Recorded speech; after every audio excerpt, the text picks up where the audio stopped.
লাস্টে 5 আছে, 5 থাকলে সেগুলোর বর্গ কেমনে করি বলো তো? লাস্টে 5 থাকলে সেগুলোর বর্গ কেমনে করি বলো? 5 আছে, 5 এর উপর কি করবা? স্কোয়ার করবা, করে কত হবে? 25 লিখে দিবা। সামনে কত সংখ্যা আছে? 2, যে সামনে যেই সংখ্যা থাকে এর পরের সংখ্যা দ্বারা ওইটাকে গুণ করে দিব। 2 এর পরের সংখ্যা কত? 3, 3 দ্বারা 2 কে গুণ করো, কত হবে? 6। হ্যালো এভরিওয়ান, সালামু আলাইকুম। কি অবস্থা সবার? আশা করি তোমরা সবাই অনেক ভালো আছো। প্রশ্ন ব্যাংক সলভিং সিরিজের আদর্শ গ্যাস ও গ্যাসের গতিতত্ত্ব অধ্যায়ের ওয়ান শট ক্লাস নিয়ে চলে আসলাম তোমাদের সিয়াম ভাইয়া। পড়াশোনা করতেছি রুয়েটে। তোমরা যারা আমার এই প্লে লিস্টের আগের ক্লাসগুলো করছো তারা জানো এই ভিডিওতে আমরা প্রশ্ন ব্যাংকে বিগত বছরে যত ধরনের প্রশ্ন আসছে সব টাইপের প্রশ্ন একদম বেসিক থিওরি সহ তোমাকে বোঝাই দিব, এবং একই সাথে এই অধ্যায়ে যত এমসিকিউ ট্রিক্স, এমসিকিউ হ্যাক্স এবং হাতে ক্যালকুলেশন আছে সেগুলো তোমাদেরকে শেখাই দিব। এই ক্লাসটা শেষে তোমার কাজ হবে ভাইয়া যেটা পড়াচ্ছে সেটার একটা শর্ট নোট তৈরি করা, এবং তোমার কাছে যে ভার্সিটি ক প্রশ্ন ব্যাংকটা আছে সেই প্রশ্ন ব্যাংক প্রথম থেকে শেষ পর্যন্ত বুঝে বুঝে সলভ করা। ভাইয়া যা পড়াচ্ছে সেটা খুব মনোযোগ সহকারে ক্লাসটা করা, এবং তোমার কাছে যে প্রশ্ন ব্যাংকটা আছে সেটা বুঝে বুঝে সলভ করা। জাস্ট এই দুটো স্টেপে যদি প্রত্যেকটা অধ্যায় ফলো করে শেষ করতে পারো তাহলে ইনশাল্লাহ তুমি বাকি সব জায়গাতেই একটা সিট কনফার্ম করতে পারবা। তো চলো কথা না বাড়িয়ে শুরু করি। প্রথম প্রশ্নে কি বলতেছে? সমচাপে 15 ডিগ্রি সেলসিয়াস তাপমাত্রায় 200 সেন্টিমিটার কিউব বায়ুকে 65 ডিগ্রি সেলসিয়াস তাপমাত্রায় উঠানো হইলে আয়তন কত হবে? তো এই অধ্যায়ের ম্যাথগুলোর ক্ষেত্রে দেখবা যে আমার সমচাপ বলতেছে নাকি সমষ্ণ প্রক্রিয়া বলতেছে, এইটা বোঝার চেষ্টা করবা যে এখানে আমার তাপমাত্রা ফিক্সড না চাপ ফিক্সড। দেখো তো প্রশ্নে কি কি দেওয়া আছে? 15 ডিগ্রি সেলসিয়াস তাপমাত্রায় 200 সেন্টিমিটার কিউব বায়ুকে, অর্থাৎ T1 এর মান কত? আমাদের 15 ডিগ্রি সেলসিয়াস, তাই না? সেলসিয়াসকে কি করতে হয়? কেলভিন করতে হয়, কারণ আমাদের এসআই এককে নিয়ে গিয়ে আমরা ক্যালকুলেশনটা করব। তো 15 ডিগ্রি সেলসিয়াসকে যদি তুমি কেলভিন বানাইতে চাও তাহলে কি করতে হবে বলো তো? 273 দ্বারা যোগ করতে হবে। এটা তোমরা জানো, 273 এর সাথে 15 যোগ করলে কত হবে? 288 কেলভিন। ক্লিয়ার? দেখো V1 আমাদের কি দেওয়া আছে? 200 সেন্টিমিটার কিউব, তাই না? V1 দেওয়া আছে আমাদের 200 সেন্টিমিটার কিউব, এবং দ্বিতীয় ক্ষেত্রে তাপমাত্রা T2 এর পরিমাণ দেওয়া আছে 65 ডিগ্রি সেলসিয়াস। এবার 65 সাথে যদি তুমি 273 যোগ করো তাহলে আমাদের হবে 338 কেলভিন। ক্লিয়ার? জাস্ট এবার সূত্রে মান বসাই দাও, কিচ্ছু না, একদম ইজি ম্যান। দেখো V1 সমান কত? 200। T1 সমান কত? 288, তাই না? এবং V2 সমান কত সেইটা তো আমরা বের করব। T2 সমান 338। তো এবার V2 কে এক পাশে রাখো, আমরা V2 কে বাম দিকে রাখলাম, কেমন? তাহলে 338 এই পাশে গিয়ে কি হবে? গুণ হবে, উপরে গিয়ে গুণ হবে। তাহলে 200 ইন্টু 338 ডিভাইডেড বাই 200 কত? 88। দেখো এই ম্যাথ কোনো ক্যালকুলেশন ছাড়াই আমরা করব। কিভাবে করব? এই 288 দ্বারা যদি 338 কে ভাগ করো, কি দেখো 288 দ্বারা যদি তুমি 338 কে ভাগ করো তাহলে কত হইতে পারে বলো তো? প্রথমে কয়বার যাবে? একবার না? একবার যাবে। তাহলে এখানে হবে 288, এবং নিচে কিছু একটা আসবে, তারপরে এখানে দশমিক হবে, দশমিকের পরে আর একটু কিছু হবে 1 পয়েন্ট সামথিং, অর্থাৎ আমরা বুঝলাম যে এইখানে হবে 1 পয়েন্ট সামথিং, অর্থাৎ একের চেয়ে একটু বড়। তাহলে 200 দ্বারা একের চেয়ে একটু বড় কোনো সংখ্যাকে যদি আমরা গুণ করি তাহলে কি পাবো বলতো? 200-র চেয়ে বড় কোনো একটা সংখ্যা পাবো, তাই না? 200-র চেয়ে অল্প একটু বড় পাবো। বুঝলে কি?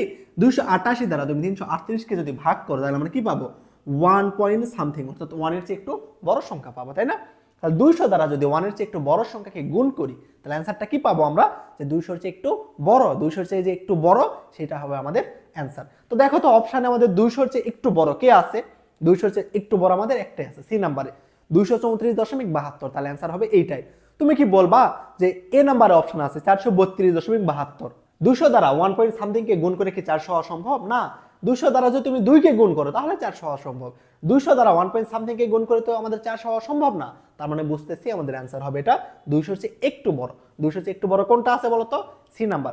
এইভাবে একটু চিন্তা করে তোমার করতে হবে। সব ক্ষেত্রে যে তোমার ক্যালকুলেশন করে অ্যান্সার বের করতে হবে এমন না। এটা এরকম অ্যাজাম্পশন মেথডে আমরা জেনারেল নলেজ দ্বারাই বুঝতেছি যে এই অ্যান্সারটা কি হবে 200-র চেয়ে একটু বড়। কেমনে? 288 দ্বারা 338 কে যদি ভাগ দেই 1 এর চেয়ে একটু বড় সংখ্যা পাবো। তার উপরে পাচ্ছে 1 এর চেয়ে একটু বড়, 1 এর চেয়ে একটু বড় সংখ্যা দ্বারা যদি 200 কে গুণ করি তাহলে অ্যান্সারটা কত হবে? 200 এর চেয়ে অল্প একটু বড় যেটা সেইটা। 200 এর চেয়ে আমরা এখন অপশন চেক করব, 200 এর চেয়ে একটু বড় যেটা আছে সেটা দেখব, কেমন? তাহলে আমাদের অ্যান্সার কোনটা হবে? C number. ক্লিয়ার? দেখো পরের প্রশ্নে কি বলতেছে?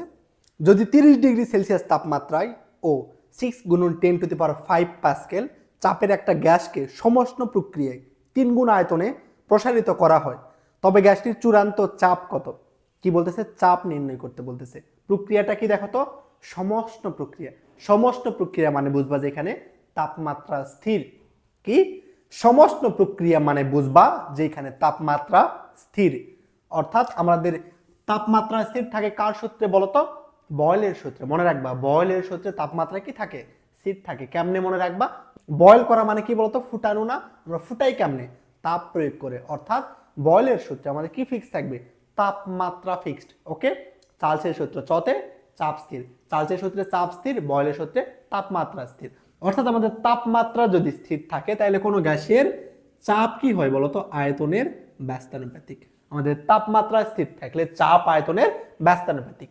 এইখান থেকে যদি আমরা সূত্র কনভার্ট করি তাহলে দেখি P1 V1 ইকুয়াল টু কি হয়? P2। এটা আমাদের কার সূত্র? এটা আমাদের বয়েলের সূত্র।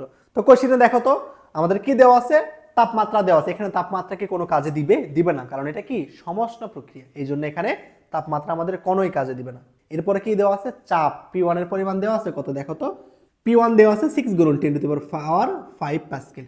এবং কোশ্চেনে বলতেছে যে গ্যাসের আয়তন যদি কি করা হয়? 3 গুণ প্রসারিত করা হয়। অর্থাৎ আমাদের গ্যাসের আয়তন V1 কে যদি V ধরি তাহলে আমাদের V2 সমান কি হবে? V2 সমান হবে আগের গ্যাসের 3 গুণ। বুঝছো? আয়তনকে আমরা কি করতেছি? 3 গুণ প্রসারিত করতেছি। অর্থাৎ আগের আয়তনকে যদি ধরি V, এখন পরবর্তী আয়তন হবে 3V। ওকে, এবার আমরা এখান থেকে লিখবো, দেখো P1 V1 equal to P2 V2। Just মান বসাই দাও। কার মান বের করবো আমরা? P2 মান বের করবো। তাহলে P2 সমান কি লিখতে পারি বলতো? P1 V1 divided by V2। একবারে মান বসাই দিচ্ছি, একটু বোঝার চেষ্টা করো। P1 এর মান কত? 6 গুণন 10 টু দি পাওয়ার 5। V1 এর মান কত দেখো তো?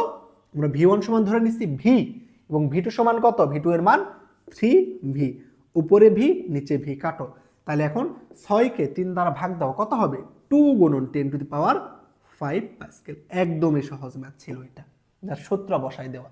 কার সূত্র? বয়েলের সূত্র। P1 V1 equal to P2 V2। সব মান দেওয়া আছে, জাস্ট বসাই দাও। দিয়ে দেখো 2 গুণন 10 টু দি পাওয়ার 5 অপশানে কি আছে? হ্যাঁ, এ নাম্বার আছে অপশানে।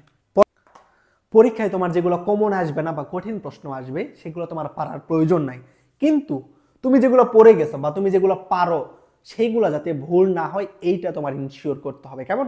তুমি যেগুলো পারো সেগুলো যাতে কোনোভাবেই ভুল না হয় এইটা ইনশিওর করবা। কোন শর্তে বাস্তব গ্যাস সমূহ আদর্শ গ্যাসের মতো আচরণ করতে? আদর্শ গ্যাসের সমীকরণ কি বলতো? আমরা কি জানি আদর্শ গ্যাসের সমীকরণ? PV equal to nRT। আদর্শ গ্যাস কাকে বলে? যে সকল gas PV equal to nRT এই সমীকরণ মেনে চলে তাদেরকে কি বলবো আমরা? আদর্শ গ্যাস, তাই না? এবার বলতেছে কোশ্চেনে, তাহলে বাস্তব গ্যাস কি? যে সকল gas PV equal to nRT এই সূত্রটা মেনে চলে না তারা কি? বাস্তব গ্যাস।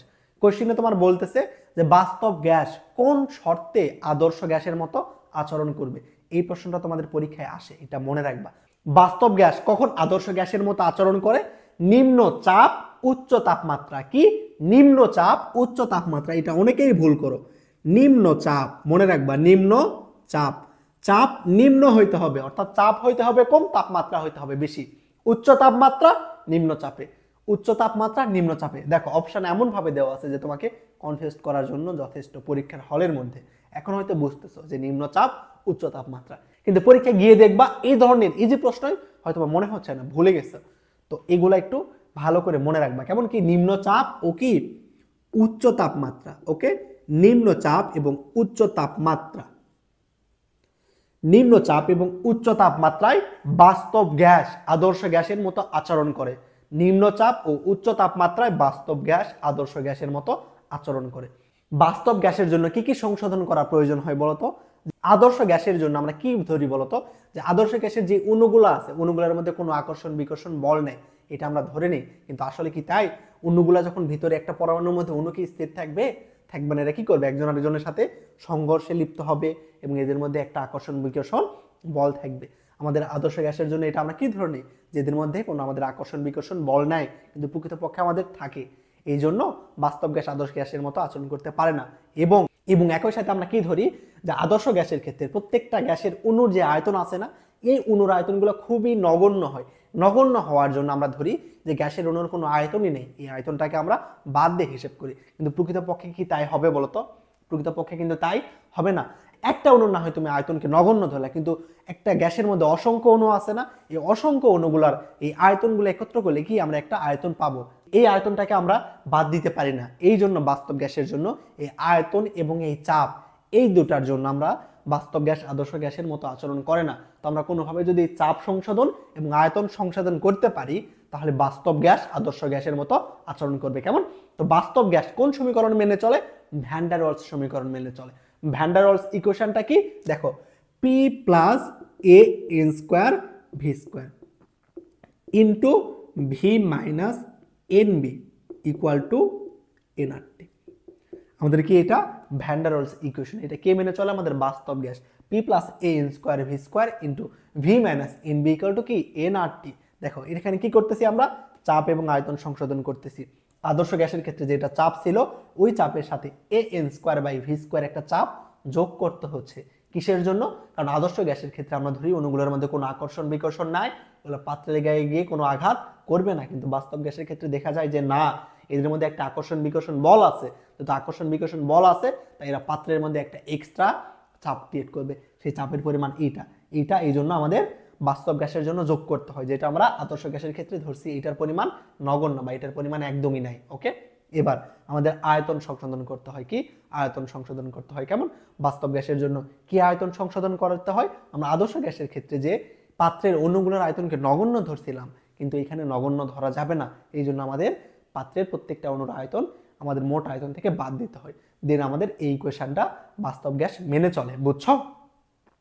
মনে রাখবা। তাহলে ভ্যান ডার ওয়ালস ইকুয়েশন এটা, যেটা বাস্তব গ্যাস মেনে চলে। আমরা আদর্শ গ্যাসের equation PV equal to nRT. আদর্শ গ্যাস বাস্তব গ্যাসের মতো আচরণ করে নিম্ন চাপ এবং উচ্চ তাপমাত্রায়। এই কয়টা ওয়ার্ড খুব ভালো করে মনে রাখবা। পরের কোশ্চেন দেখো তো, অসম্পৃক্ত বাষ্পের ক্ষেত্রে কোনটা সঠিক নয়? সম্পৃক্ত মানে কি বলতো? মনে করে এটা একটা পাত্র। কেমন? এটা কি একটা পাত্র। এই পাত্রের মধ্যে আমাদের এই পাত্রের সর্বোচ্চ ধারণ ক্ষমতা 10 লিটার। এই পাত্রের কি সর্বোচ্চ ধারণ ক্ষমতা 10 লিটার না? তো এই পাত্রের মধ্যে ঠিক যদি 10 লিটারই আমরা বায়ু বা তরল রাখি, তাহলে এই পাত্রকে বলবো সম্পৃক্ত। বুঝছো? এর সর্বোচ্চ ধারণ ক্ষমতা 10 লিটার। এর মধ্যে যদি আমরা ঠিক 10 লিটার পরিমাণে বায়ু রাখি, তাহলে সেটাকে আমরা বলবো যে সম্পৃক্ত। কি বলবো? সম্পৃক্ত। অর্থাৎ যতটুকু ধরতে পারে ঠিক ততটুকুই থাকলে সেটা কি সম্পৃক্ত। ধরতে পারে 10 লিটার, আমি যদি এটাকে রাখি 7 লিটার, তাহলে সেটাকে কি বলবো? অসম্পৃক্ত। বুঝছো? মানে কোনো আয়তনের মধ্যে সর্বোচ্চ যতটুকু ধরতে পারে, অর্থাৎ তার ধারণ ক্ষমতার সমান সংখ্যক যদি গ্যাস থাকে, তাহলে সেটাকে আমরা বলবো সম্পৃক্ত। আর তার চেয়ে যদি কম থাকে, তাহলে সেটাকে বলবো অসম্পৃক্ত। যা ধরতে পারে তার চেয়ে বেশি থাকলে বলবো অতিপৃক্ত। ওকে, এই কোশ্চেনে তাহলে কি বলতেছে দেখো তো, অসম্পৃক্ত বাষ্পের ক্ষেত্রে কোনটা সঠিক? মনে রাখবা, অসম্পৃক্ত বাষ্প বয়েল এবং চার্লসের সূত্র মেনে চলে। সম্পৃক্ত বাষ্প বয়েল এবং চার্লসের সূত্র মেনে চলে না। কিসের জন্য? কারণ যে সম্পৃক্ত কেমন অত পূর্ণ হয়ে আছে, ওর আর কোনো কিছু মানার প্রয়োজন নাই। যে অসম্পৃক্ত সে হইতে চাইবে সম্পৃক্ত, এজন্য অসম্পৃক্ত বাষ্প বয়েল এবং চার্লসের সূত্র মেনে চলে। তো অপশনে দেখো তো, অসম্পৃক্ত বাষ্প বয়েলের সূত্র মানে, হ্যাঁ এটা ঠিক। বি নাম্বার, অসম্পৃক্ত বাষ্প আবদ্ধ স্থানে তৈরি হয়। হ্যাঁ এটাও ঠিক, যে অসম্পৃক্ত বাষ্প আমাদের আবদ্ধ স্থানে তৈরি হয়, এটা মুক্ত স্থানে হবে না। কারণ মুক্ত স্থানে তুমি যদি অসম্পৃক্ত বাষ্প তৈরি করতে চাও, তাহলে বাইরে থেকে বাষ্প এসে কি করবে? ওই জায়গাটাকে সম্পৃক্ত করে দিবে। পরেরটা কি বলতেছে দেখো তো, তাপমাত্রা বৃদ্ধি করলে অসম্পৃক্ত বাষ্পকে সম্পৃক্ত বাষ্পে রূপান্তর করা যায়। এটা কি সঠিক? সঠিক না। কিসের জন্য? দেখো, মনে করি এটা আমার একটা পাত্র যার মধ্যে 10 লিটার ধরতে পারে, কিন্তু এর মধ্যে আমি 7 লিটার বাষ্পকে রাখছি। কয় লিটার? 7 লিটার বাষ্পকে রাখছি। তাহলে এটা পাত্রটা কি আমাদের অসম্পৃক্ত বাষ্প, তাই না? এবার তুমি যদি তাপ দাও, এই পাত্রে তুমি তাপ দিছো, তাপমাত্রা বৃদ্ধি করতেছো। তাপমাত্রা বৃদ্ধি করলে আয়তন কি হয়? বৃদ্ধি পায়, তাই না? আমরা পাত্রের তাপমাত্রা যদি বৃদ্ধি করি, তাহলে পাত্রের আয়তন কি হবে? বৃদ্ধি পাবে। বুঝছো? পাত্রের তাপমাত্রা যদি আমরা বৃদ্ধি করি, তাহলে পাত্রের আয়তনও সেম ভাবে বৃদ্ধি পাবে। ভালো করে বুঝো, পাত্রের আয়তন যদি বৃদ্ধি পায়, তাহলে এই গ্যাসটা কি সম্পৃক্ত হওয়ার কোনো সম্ভাবনা আছে? নাই। কারণ আমাদের এই পাত্রের মধ্যে গ্যাস আছে 7 লিটার, যদি 10 লিটার ধরতো তাহলে সম্পৃক্ত হইতো। আমরা এই পাত্রের তাপমাত্রা বাড়াচ্ছি, অর্থাৎ এই যে পাত্রের ধারণ ক্ষমতা 10 লিটার ছিল, ওই 10 লিটার থেকে আরো বাড়াচ্ছে, অর্থাৎ পাত্রের ধারণ ক্ষমতা বাড়তেছে, কিন্তু আমাদের কি বাষ্পের পরিমাণ বাড়তেছে? বাড়তেছে না। তাহলে আমরা বলতে পারি যে তাপমাত্রা বাড়াইলে অসম্পৃক্ত বাষ্পকে সম্পৃক্ত করা যায় না। এবার তোমাকে যদি বলা হয় তাপমাত্রা যদি হ্রাস করো, তাহলে এই বাষ্পকে তুমি কি সম্পৃক্ত করতে পারবা? হ্যাঁ অবশ্যই পারবা। কিভাবে পারবা? তুমি তাপমাত্রা যদি হ্রাস করো, তাহলে পাত্রের আয়তন কি হবে? হ্রাস পাইতে থাকবে, তাই না? পাত্রের আয়তন কি হইতে থাকবে, হ্রাস পাইতে থাকবে। পাত্রের আয়তন এখন আছে 10, এর মধ্যে জলীয় বাষ্প আছে 7, এই জন্য এটা কি অসম্পৃক্ত।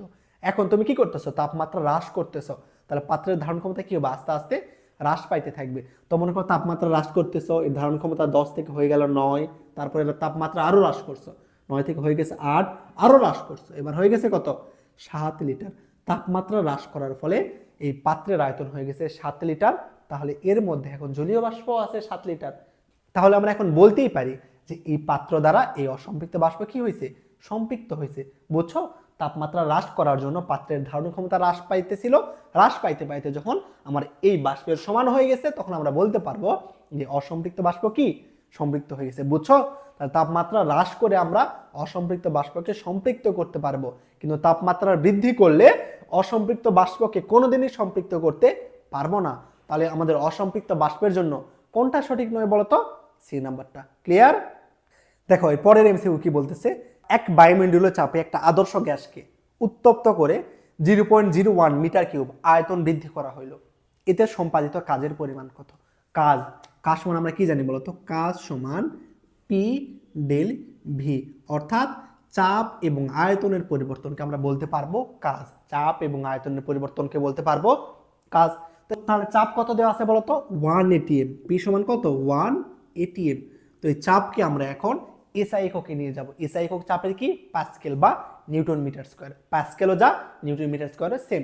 তো 1 এটিএম কে যদি আমরা নিউটন মিটার স্কয়ার বা পাস্কেল বানাতে চাই, তাহলে কত হয় বলতো, 1.013 গুণন 10 to the power 5 newton per metre square.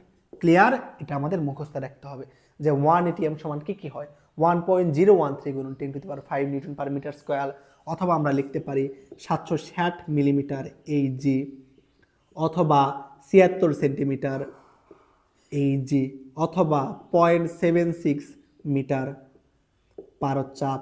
বুঝছো, আমরা এগুলো লিখতে পারি যে 1 এটিএম সমান 1.013 গুণন 10 to the power 5 newton per metre square, অথবা 760 মিলিমিটার পারদ-চাপ, অথবা 76 সেন্টিমিটার পারদ-চাপ, অথবা 0.76 মিটার পারদ-চাপ, অথবা লিখতে পারি 101.325 কিলো প্যাসকেল। কত, 101.325 কিলো প্যাসকেল। এবং আয়তন দেওয়া আছে কত, দেখো তো, ভি সমান দেওয়া আছে 0.01, তাই না, 0.01। এবার জাস্ট মান বসাই দাও। পি এর মান তাইলে কত, 1.013 গুণন 10 to the power 5 into V এর মান কত, 0.01। এবার আমরা কি করব, দশমিকটা উঠাই দিব। কার দশমিক উঠাই দিব, এই 0.01 এর দশমিকটা উঠাই দিব। ওকে, তো দশমিক উঠাই দাও, দেখো কি হবে তাইলে 1.013 গুণন 10 টু দি পাওয়ার 5, এটা যেমন আছে তেমনই রাখো। এই 0.01 এর দশমিকটা উঠাই দাও, তাহলে কি হবে, 1 দশমিক উঠাই দিলে নিচে কত দ্বারা ভাগ করতে হবে, 100 দ্বারা। তো নিচে 100 মানে কত বলতো, 10 এর পাওয়ার স্কয়ার, অর্থাৎ 100কে লিখতে পারি 10 এর পাওয়ার 2। তো 10 এর পাওয়ার 2 আর 5 কাটলে উপরে কত হবে, 3, অর্থাৎ আমাদের এইখান থেকে থাকতেছে 1.013 গুণন 10 টু দি পাওয়ার 3 জুল। বুঝলা কি হইলো, 10 to the power 2, 10 to the power 5, 5 থেকে 2 বাদ দিলে 10 টু দি পাওয়ার 3, তাহলে উপরে থাকে 10 টু দি পাওয়ার 3। তাহলে অ্যান্সার আমাদের কত, 1.013 গুণন 10 টু দি পাওয়ার 3। এটা কি অপশানে আছে, দেখো তো অপশানে আমাদের কি আছে, ডি নাম্বার 1 গুণন 10 টু দি পাওয়ার 3, তাইলে ওইটাই হবে আমাদের অ্যান্সার। ক্লিয়ার? কোন তাপমাত্রায় গ্যাসের গতিশক্তি শূন্য বলতো, কোন তাপমাত্রায়, পরম শূন্য তাপমাত্রায়। পরম শূন্য তাপমাত্রা কত বলতো, কত, 0 ডিগ্রি কেলভিন। পরম শূন্য তাপমাত্রা কত, 0 কেলভিন। পরম শূন্য তাপমাত্রা কত আমাদের, 0 কেলভিন। সেলসিয়াসে করলে কত, -273.16 ডিগ্রি সেলসিয়াস। বুঝছো, এটা অনেকেই ভুল করো, এটাকে মনে করো যে -273.16, এটাকে কেলভিন মনে করো। কেলভিনে 0 কেলভিন, পরম শূন্য তাপমাত্রা 0 কেলভিন, সেলসিয়াসে বললে -273.16 ডিগ্রি সেলসিয়াস। তাহলে দেখো তো অ্যান্সার কোনটা হবে আমাদের, অ্যান্সার হবে এ নাম্বারটা, -273 ডিগ্রি সেলসিয়াস। ক্লিয়ার? বুঝছো, কেলভিনে বললে কত, 0 কেলভিন, আর সেলসিয়াসে বললে -273.16 সেলসিয়াস। ওকে, এখন তোমাকে যদি বলা হয় কোন তাপমাত্রায় গ্যাসের আয়তন শূন্য হয়, কি বলবা, পরম শূন্য তাপমাত্রায়। পরম শূন্য মানে কোন তাপমাত্রা, 0 ডিগ্রি কেলভিন বা -273.16 ডিগ্রি সেলসিয়াস। ওকে, চলো নেক্সট দেখো। এবার দেখো তো গ্যাসের গতিতত্ত্ব অনুযায়ী আমরা এটা লিখতে পারি, তাই না, যে PV equal to 1/3 mc²। PV equal to আমরা কি লিখতে পারি, 1/3 mc²। ওকে, এইখানে যেইখানে সি দেখবা সেইখানে মনে করবে এটা কিন্তু আলোর বেগ না, এটা কি আমাদের সিআরএমএস বেগ, কেমন? রুট মিন্স স্কোয়ার ভ্যালু, অর্থাৎ কোনো গ্যাসের গড় বর্গবেগের বর্গমূল সিআরএমএস। যেখানে সি দেখবা সেখানে মনে করবা এখানে সিআরএমএস বেগ এটা। ওকে, এইখান থেকে দেখো তো আমরা যদি এইখান থেকে এটা লিখতে পারি না, পি ইকুয়াল টু 1/3, ভিকে যদি এই পাশে পাঠাই দিই তাহলে m/v ইকুয়াল টু কি হবে? C square. আমরা কি জানতাম মূলত? রো ইকুয়াল টু কি? m/v। রো ইকুয়াল টু কি? m/v। তো m/v এর জায়গায় আমি চাইলে কি রো বসাইতে পারবো? হ্যাঁ পারবো। m/v এর জায়গায় আমি চাইলে রো বসাইতে পারবো। তাহলে p ইকুয়াল টু হবে 1/3 আমাদের কত? Rho C square. এইখান থেকে সি সমান আমরা কি লিখতে পারবো বলতো? সি সমান লিখতে পারবো, থ্রিটা এই পাশে আসবে, √3p/রো। এইখান থেকে আমরা লিখতে পারি সি, সি মানে কত এখানে? সিআরএমএস। সিআরএমএস সমান √3p/রো। এইখানে আমার এটার একটা সিআরএমএস নির্ণয়ের এটা একটা সূত্র। সিআরএমএস সমান কত? √3p/রো। অথবা আমরা সিআরএমএস সমান আরেকটা লিখতে পারি, সিআরএমএস ইকুয়াল টু √3RT/m।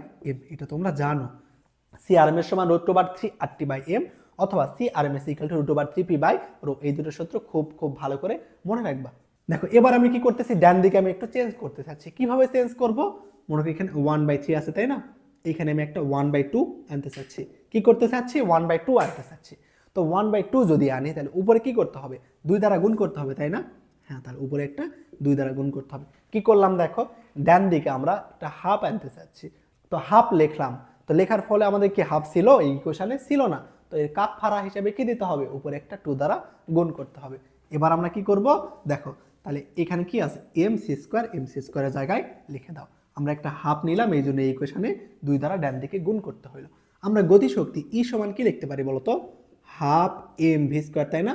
গতিশক্তি সমান লিখতে পারি হাফ mv স্কোয়ার, অর্থাৎ ভর এবং বেগের বর্গের গুণফল। এখানে দেখো হাফ mc স্কোয়ার দেখতেছি না, তো চাইলে এর পরিবর্তে আমরা কি ই লিখতে পারবো? হ্যাঁ অবশ্যই পারবো, গতিশক্তি লিখতে পারবো।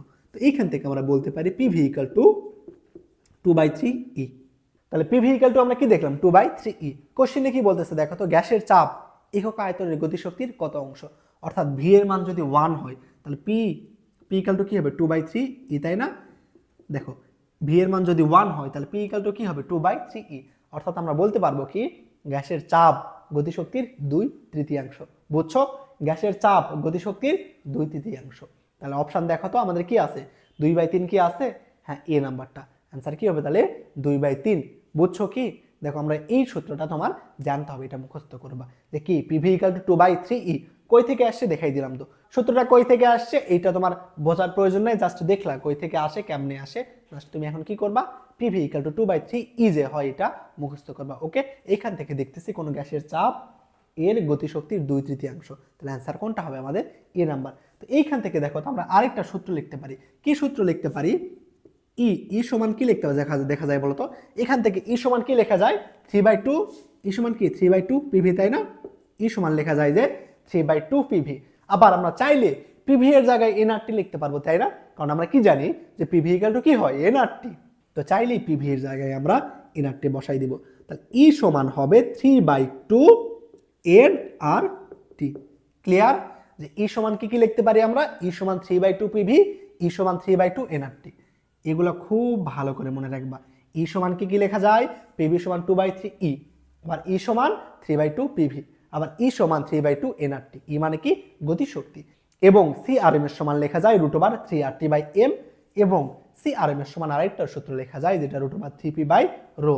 তো এই অধ্যায়ের যতগুলো সূত্র আছে মোটামুটি এখানে দেখাই দিলাম। এগুলো খুব ভালো করে মনে রাখবা।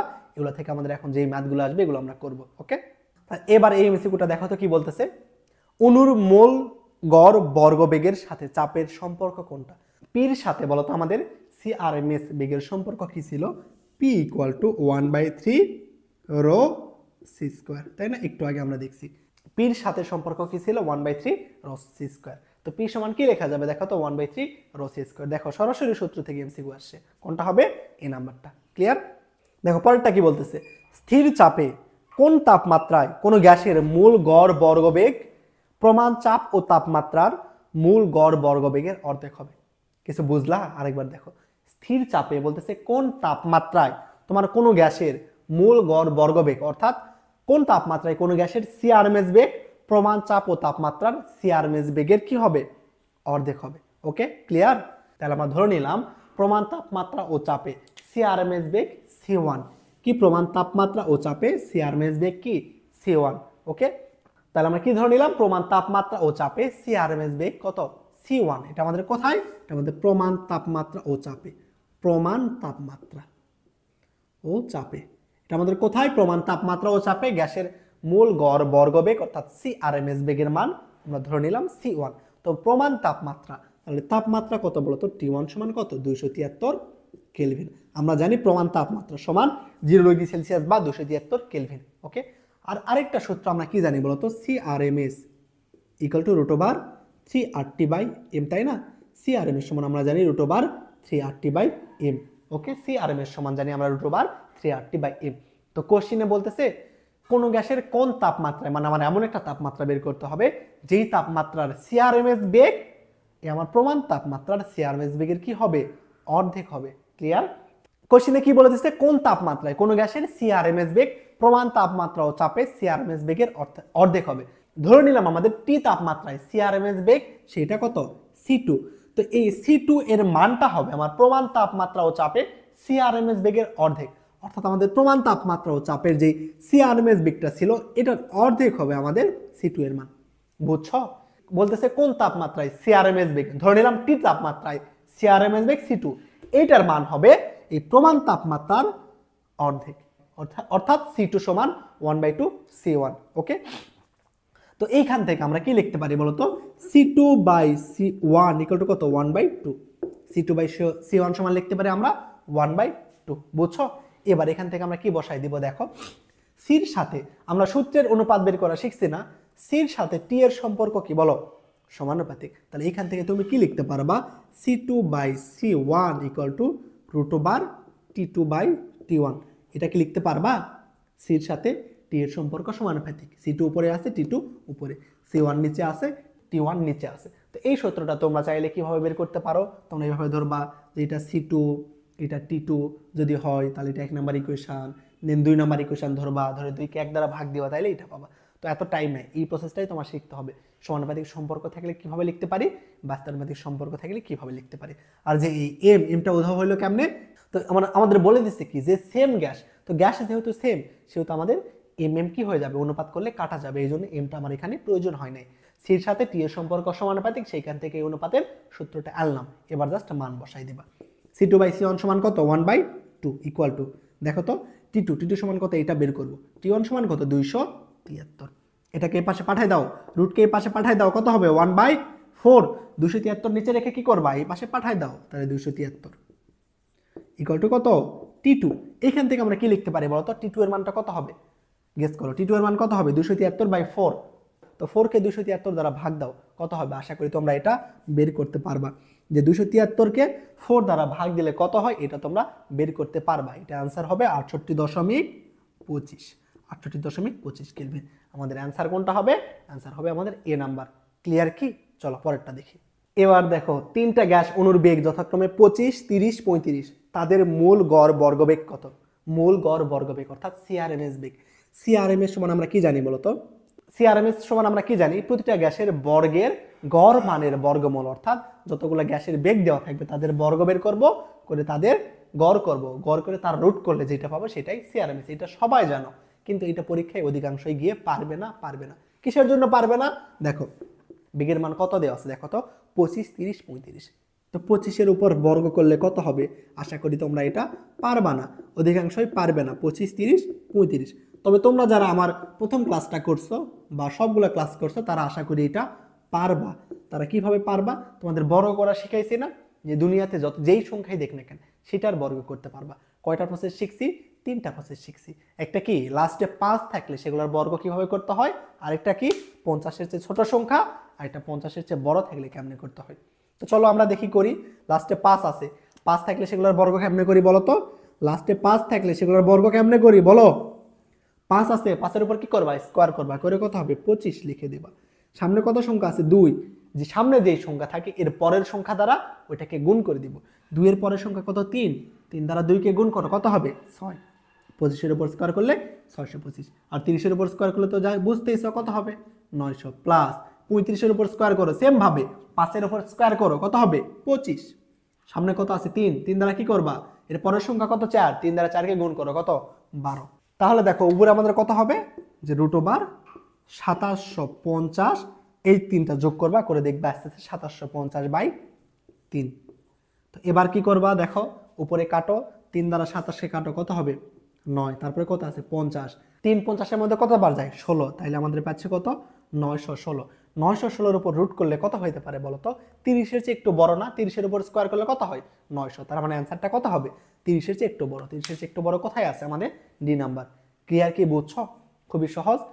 লাস্টে 5 থাকলে কিভাবে বর্গ করতে হয় করলাম, করে যোগ করলাম, করে 2750 পাইলাম, 2750-কে 3 দ্বারা ভাগ করলাম, করে দেখতেছি 916। 916-এর উপর রুট করলে কত আসতে পারে আমরা গেস করব। 900-এর উপর করলে যদি আসে 30, 916-এর উপর করলে 30-এর চেয়ে একটু বড় আসবে, অর্থাৎ অ্যান্সারটা হবে ডি নাম্বার। ক্লিয়ার? চলো পরেরটা দেখি। দেখো পরের প্রশ্ন কি বলতেছে, দুটি এক পারমাণবিক আদর্শ গ্যাস পরস্পরের সাথে তাপীয় সাম্যাবস্থায় আছে। তাপীয় সাম্যাবস্থায় আছে তার মানে বোঝাচ্ছে এখানে যে তাপমাত্রা স্থির।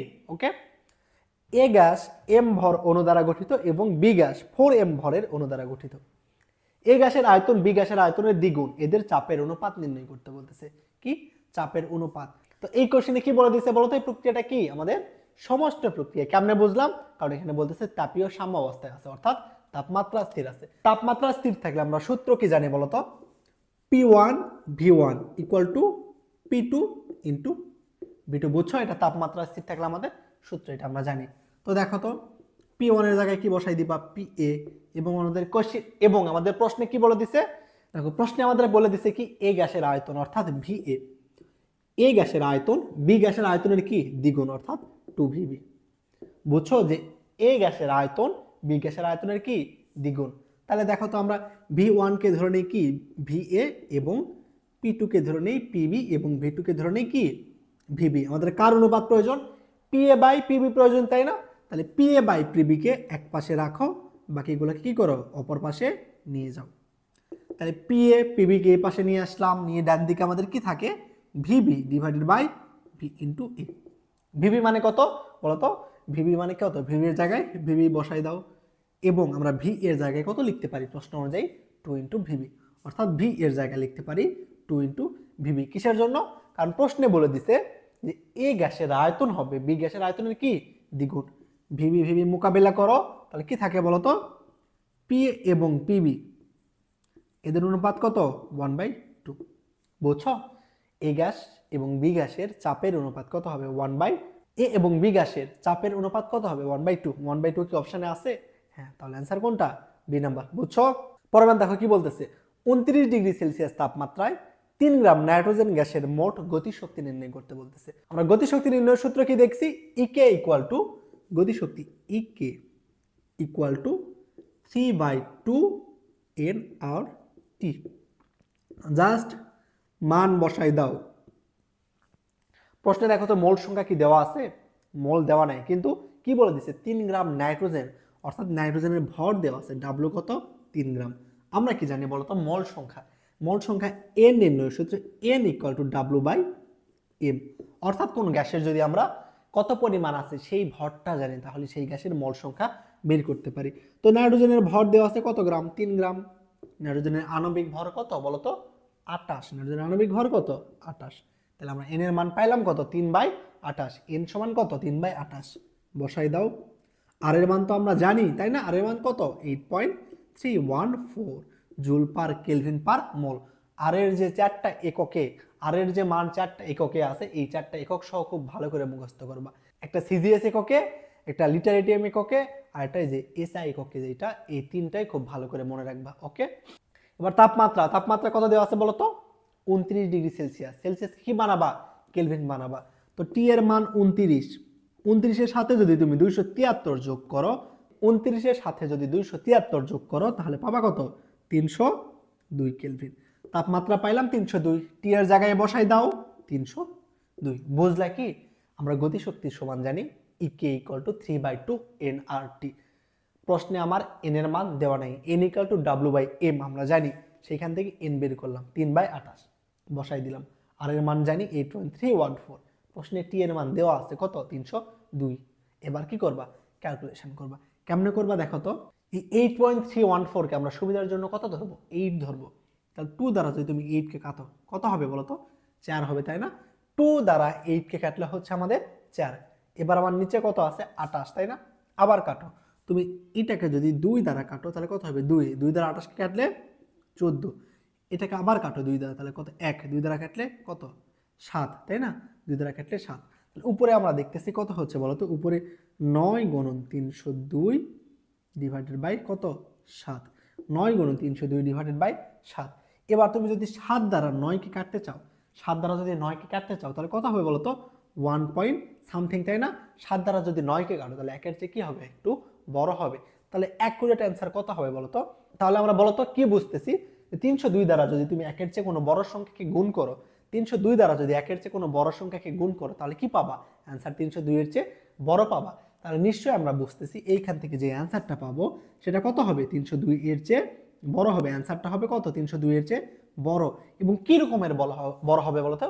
বেশ ভালো রকমেরই কিন্তু বড় হবে। কিসের জন্য? দেখো তো, আমরা প্রথমে 8.314 কে আমরা হিসেবের সুবিধার জন্য 8 ধরে নিয়েছিলাম, অর্থাৎ প্রথমে কিন্তু আমরা বড় ভ্যালুকে কমাই দিছি এবং এইখানে এসেও আমরা একইভাবে কমাচ্ছি, তাই না? তাহলে আমরা কি বুঝতেছি যে অ্যান্সারটা 302 এর চেয়ে একটু ভালোই বড় হবে। দেখো তো অপশানে 302 এর চেয়ে বড় কয়টা আছে? 302 এর চেয়ে বড় দেখো আমাদের মাত্র অপশান একটাই আছে। কোনটা? এ নাম্বারটা, বুঝছো? এবং 302 এর আশেপাশে কোনটা আছে? C number 302। তুমি কি 302 দিবা? এটা কি কোনোভাবে 302 হওয়া সম্ভব বলো তো? কোনোভাবেই সম্ভব না। কারণ 7 দ্বারা 9কে তুমি যদি কাটো 1 পয়েন্ট সামথিং পাবো। 1 এর চেয়ে একটু বড় সংখ্যা, 1 এর চেয়ে একটু বড় সংখ্যা দ্বারা 302কে গুণ করলে অবশ্যই অ্যান্সারটা 302 এর চেয়ে একটু বড় হবে। এবং একই সাথে আমরা 8.314কে 8 ধরে রাখছিলাম, অর্থাৎ বড় মানকে ছোট করছিলাম। তাহলে আমাদের বুঝতেছি অ্যান্সারটা এই জন্য আমাদের কি হবে? আরো একটু বড় হবে, অর্থাৎ আমাদের অ্যান্সার 302 এর চেয়ে একটু ভালোই বড় হবে। তাহলে আমাদের 302 এর চেয়ে বড় অপশানে কোনটা আছে? একটাই আছে, এ নাম্বার। বুঝছো কেমনে করতে হবে এগুলা? কিছু মাত্রে তোমার ক্যালকুলেশন করার প্রয়োজনই নাই, একটু চিন্তা করবা তাহলেই পারবা। যেমন এইখানে দেখলাম 7 আছে, 9 আছে, 302 আছে, কেমনে চিন্তা করতে পারি? 7 দ্বারা 9কে কাটলে 1-এর চেয়ে একটু বড় হবে, 1-এর চেয়ে একটু বড় সংখ্যা দ্বারা 302কে গুণ করলে অ্যান্সারটা হবে 302 এর চেয়ে একটু বড়। কোশ্চেনে যদি আমি কোনোভাবে দেখতাম যে অপশানে 302 এর চেয়ে একাধিক অপশান আছে, 302 এর চেয়ে বড় একাধিক অপশান আছে, তাহলে কি করতাম? 9 দ্বারা 302কে গুণ করতাম, করে 7 দ্বারা ভাগ দিতাম, দিয়ে অ্যাকুরেট অ্যান্সার বের করতাম। এটা তো আমরা করতেই পারি, কিন্তু প্রশ্নে দেখতেছি 302 এর চেয়ে বড় একটাই অপশান আছে। এত কষ্ট করার এই জন্য প্রয়োজন নেই, জাস্ট এখান থেকে আমরা গেস করেই বলতে পারতেছি অ্যান্সারটা কত হবে। বুঝছো? দেখো পরের প্রশ্নে কি বলতেছে? একটা অক্সিজেন সিলিন্ডারের আয়তন 5 গুণন 10⁵ সিসি। সিসি মানে কি বলতো? Centimetre cube. এতে প্রথমে 250 বায়ুমণ্ডলীয় চাপে অক্সিজেন ভর্তি ছিল, অর্থাৎ একটা সিলিন্ডার দেওয়া আছে যার আয়তন দেওয়া আছে এবং এর চাপ দেওয়া আছে, এর মধ্যে কি আছে? অক্সিজেন গ্যাস ভরানো আছে। কিছুটা ব্যবহার করছি, অক্সিজেন গ্যাসটা কিছুটা ব্যবহারের ফলে দেখা গেছে এখন এর চাপ 100 বায়ুমণ্ডলীয় চাপে নেমে আসছে। কোশ্চিনে বলতেছে ব্যবহৃত অক্সিজেনের পরিমাণ বায়ুমণ্ডলীয় চাপে কত হবে। বুঝছো? ব্যবহৃত অক্সিজেনের পরিমাণ বায়ুমণ্ডলীয় চাপে কত হবে। তো দেখো তাহলে কোশ্চেনে কি দেওয়া আছে? সিলিন্ডারের আয়তন দেওয়া আছে। ধরে নিলাম যে কি দেওয়া আছে? V1। V1 সমান কত দেওয়া আছে আমাদের বলো তো? 5 গুণন 10⁵, 5 গুণন 10⁵ সিসি, তাই না? এটা আমাদের কি দেওয়া আছে? সিলিন্ডারের আয়তন দেওয়া আছে এবং সিলিন্ডারের চাপ কত? প্রথমে চাপ কত ছিল সেটা দেওয়া আছে। P1 এর মান কত? 250। বুঝছো? চাপ দেওয়া আছে 250 এটিএম। বায়ুমণ্ডলীয় চাপ বলছে না? বায়ুমণ্ডলীয় মানে আমরা কি বুঝি? ATM, atomic. এবার বলতেছে এই সিলিন্ডার থেকে তুমি কিছু অক্সিজেন গ্যাস ব্যবহার করছো, ব্যবহার করার পরে দেখা যাচ্ছে যে এখন আমরা যে চাপ হচ্ছে সেই চাপ, নতুন চাপ P2 হয়ে গেছে কত? 100 এটিএম। বুঝলা প্রশ্ন কি? একটা সিলিন্ডার ছিল যার আয়তন এত, সিলিন্ডারের মধ্যে অক্সিজেন ভর্তি যখন গ্যাস ছিল তখন চাপ ছিল 250। আমরা কিছু গ্যাস ব্যবহার করছি, তাহলে চাপ নিশ্চয়ই কমে যাবে, এই জন্য কমে গিয়ে হয়েছে 100 এটিএম। তো চাপ কমে যাওয়ার পরে, চাপ যদি কমে যায় তাহলে আয়তনও কি হবে? কমে যাবে, তাই না? তো আয়তন V2 সমান হওয়াটা আমরা একটু বের করি। আমরা সূত্র কি জানি? P1 V1 = P2 V2, তাই না? হ্যাঁ, P1 এর মান তাহলে কত হবে? 250। V1 এর মান কত হবে? 5 গুণন 10⁵ ইন্টু P2। P2 এর মান কত দেখো তো? 100 এটি। V2 এর মান কত সেটা আমরা এখন বের করব। V2 = হোয়াট বের করব আমরা এখন। ওকে, এবার দেখো কি করবা? এই 100টাকে এই পাশে নিয়ে আসো। তাহলে V2 সমান আমরা কি লিখতে পারি বলো তো? 250 গুণন 5 × 10⁵ ডিভাইডেড বাই 100। 100কে চাইলে আমরা কি লিখতে পারবো? 10⁻² না, 100কে চাইলে আমরা 10⁻² লিখতে পারি। উপরে আছে 10^5, নিচে আছে 10^2। 5 থেকে 2 বাদ দিলে কত হবে? 10^3। অর্থাৎ এখান থেকে আমরা পাইলাম পাওয়ার হবে 10^3। 5 দ্বারা যদি তুমি 250-কে গুণ করো কত পাবা বলো তো? 5 দ্বারা 0-কে গুণ করো কত? 0। 5 দ্বারা 5-কে গুণ করো 25-এর 5, হাতে থাকে 2। 5 2 করে 10 আর 2 এ 12। অর্থাৎ আমরা পাইলাম 1250 গুণন 10^3। এটা আমাদের কি বলতো? এটা আমাদের হচ্ছে V2 এর আয়তন। তো এটাকে আমরা কি করি যে 2 ঘর পরে দশমিকটা লিখি। কেমন? 2 ঘর পরে দশমিক লিখতে চাচ্ছি। তাহলে 12.5 ইন্টু 10^, কত হবে? 5। বুঝলা? দশমিক এইখানে ছিল, দশমিকটাকে এইখানে নিয়ে আসলাম, তাইলে 12.5 গুণন 10^5। যখন গ্যাস ভর্তি ছিল তখন আয়তন কত ছিল? 5 গুণন 10^5। কিছুটা গ্যাস বের হয়ে যাওয়ার পর আয়তন কত হয়েছে? 12.5 গুণন 10^5। তাহলে বলো তো কত আয়তনের গ্যাস বেরিয়ে গেছে? কিভাবে পাবা? এই এখনকার আয়তন থেকে নিশ্চয়ই আগের আয়তন বাদ দিলে আমরা পাবো যে কত গ্যাসটা বের হয়ে গেছে। তো বের করো যে ব্যবহৃত গ্যাসের আয়তন। তাহলে লেখো ব্যবহৃত গ্যাসের কি আয়তন, তাই না? ব্যবহৃত গ্যাসের আয়তন। তো ব্যবহৃত গ্যাসের আয়তন কত হবে? তাহলে 12.5 গুণন 10^5 মাইনাস আগের আয়তন। আগে কত ছিল? 5 গুণন 10^। তো এবার বলো তো 12.5 গুণন 10^5 থেকে 5 গুণন 10^5 যদি বাদ দাও তাহলে কত পাবা? 7.5 গুণন 10^5, তাই না? 7.5 গুণন 10^5। বুঝছো? ব্যবহৃত গ্যাসের আমরা কি পাইলাম? ব্যবহৃত গ্যাসের আমাদের এটা আমরা কি পাইলাম? যে ব্যবহৃত গ্যাসের আয়তন পাইলাম। তো এটা কত চাপে পাইলাম বলতো? আমাদের চাপ যখন কত? 100 atm। তো চাপ যখন আমার 100 atm তখন আমাদের গ্যাসের যেইটুকু গ্যাস ব্যবহার করছি সেইটুকুর পরিমাণ দেওয়া আছে। অর্থাৎ চাপ যখন আমরা 100 করছি তখন আমরা কতটুকু গ্যাস ইউজ করছি সেইটার পরিমাণ এটা। কোশ্চেনে বলতেছে যে তোমার বায়ুমণ্ডলীয় চাপে অর্থাৎ 1 atm চাপে তোমার ব্যবহৃত গ্যাসের পরিমাণ নির্ণয় করো। অর্থাৎ 1 atm চাপে তোমার ব্যবহৃত গ্যাসের পরিমাণ নির্ণয় করতে হবে। তাহলে এটা কত atm চাপে বলো তো? 100 atm চাপে না? ওই কি নিয়মে করবা যে কি 100 atm চাপে তোমার ব্যবহৃত গ্যাস কত? 7.5 গুণন 10^5। তাইলে কি বলবা? 1 atm চাপে কত হবে বলো তো? 1 atm চাপে হবে। তাহলে 100টা কি হবে? এখানে গুণ হবে। তো 100 যদি গুণ হয় তাহলে আমার পাওয়ার কত হয়ে যাবে? এখানে 7। বুঝলা কি করলাম? যে 100 atm চাপে ব্যবহৃত গ্যাস 7.5 গুণন 10^5। তাহলে 1 atm চাপে কত হবে? 100 গুণন 7.5 গুণন 10^5। 100 মানে কত? 10^2। 10^2 দ্বারা 10^5 কে যদি গুণ করি তাহলে কত হয়? 10^7। অর্থাৎ অ্যান্সার হবে আমাদের 7.5 গুণন 10^7। দেখো তো এটা কি আমাদের অপশানে আছে? 7.5 গুণন 10^7 না, এটা অপশানে নাই। কিন্তু এটাকে একটু সুন্দর করে দেখো তো, দশমিকটা বাম দিকে নিয়ে আসো। তাহলে 0.75 গুণন 10^, কত হবে? 8 হবে। দশমিক এক ঘর বামে আনলাম, পাওয়ার 1 বেড়ে যাবে। তাহলে 0.75 গুণন 10^8 পাচ্ছি, যেটা আমাদের ডি নাম্বার অপশানে দেওয়া আছে। ক্লিয়ার কি? দেখো খুবই সহজ। ম্যাথে কি বলতেছিল? যে একটা সিলিন্ডার আছে যার আয়তন 5 গুণন 10^5 সিসি এবং ওর চাপ, গ্যাস ভর্তি অবস্থায় চাপ কত? 250। ওইখান থেকে কিছুটা অক্সিজেন গ্যাস আমরা ব্যবহার করছি, যার ফলে চাপ হয়ে গেছে 100 atm। এখন কোশ্চিনে বলতেছে যে বায়ুমণ্ডলীয় চাপে কতটুকু অক্সিজেন ব্যবহার করছে তার পরিমাণ নির্ণয় করো। তো আমরা P1 V1 = P2 V2, V2 বের করলাম। V2 বের করার পরে আমরা কতটুকু গ্যাস ব্যবহার করছি সেটা কেমনে পাবো? V2 থেকে V1 বাদ দিলাম। তাহলে আমাদের ব্যবহৃত গ্যাসের কি পাইলাম? পরিমাণটা পেয়ে গেলাম, কত আয়তনের গ্যাস আমরা ইউজ করছি। এবার কোশ্চিনে বলতেছে যে 1 atm চাপে কত হবে? বায়ুমণ্ডলীয় চাপ মানে 1 atm চাপে। তো আমরা যে আয়তনটা পাইছি এটা 100 atm চাপে। তো 100 atm চাপে যদি আয়তন এত হয়, 1 atm চাপে আয়তন কত? বুঝছো? দেখো পরের মাতে কি বলতেছে? কত তাপমাত্রায় অক্সিজেন অণুর মূল গড় বর্গবেগ -100°C তাপমাত্রার হাইড্রোজেন অণুর মূল গড় বর্গবেগের সমান হবে। অর্থাৎ বলতেছে এমন একটা তাপমাত্রা নির্ণয় করো যেই তাপমাত্রায় তোমার অক্সিজেন অণুর মূল গড় বর্গবেগ -100°C তাপমাত্রায় হাইড্রোজেন গ্যাসের মূল বর্গবেগের সমান হবে। অক্সিজেন এবং হাইড্রোজেনের কি হবে? মূল গড় বর্গবেগ সমান হবে। তাহলে আমরা C1 সমান লিখে নিলাম। C2 কেমন? C1 আমাদের কিসের জন্য? C1 আমাদের অক্সিজেনের অণুর জন্য। তো এখানে C1 সমান আমরা কি লিখতে পারবো? √3r T1/m1। ক্লিয়ার? এবং C2 সমান কি লিখবো? √3r T2/m2। প্রশ্নের শর্তে বলতেছিল যে কি আমার যে অক্সিজেন এবং হাইড্রোজেন গ্যাসের কি হবে? CRMS বেগ সমান হবে। এই জন্য C1 সমান C2 লিখলাম। দেন উভয় দিক থেকে দেখো রুট রুট মোকাবিলা করো এবং একই সাথে 3 আর কি হয় কাটা যাবে, এগুলি কি থাকতেছে T1/m1 ইকুয়াল টু T2/m2, তাই না? T1 আমাদের কার ভর, T1 আমাদের কার তাপমাত্রা, অক্সিজেনের তাপমাত্রা। তো অক্সিজেন গ্যাসের তাপমাত্রা কত এটাই তো বের করব, মানে T1 এর ভ্যালু আমাদের বের করতে হবে। এবং অক্সিজেন গ্যাসের আণবিক ভর কত বলতো, 32, আমরা এটা জানি। এবং T2 হাইড্রোজেন গ্যাসের তাপমাত্রা দেওয়া আছে কত, -100 ডিগ্রি সেলসিয়াস। -100 ডিগ্রি সেলসিয়াসকে যদি কেলভিন করতে চাও তাহলে কি করতে হবে, 273 দ্বারা যোগ করতে হবে। তো -100 সাথে 273 যোগ করলে কত পাবা ভাইয়া, 173 পাবা।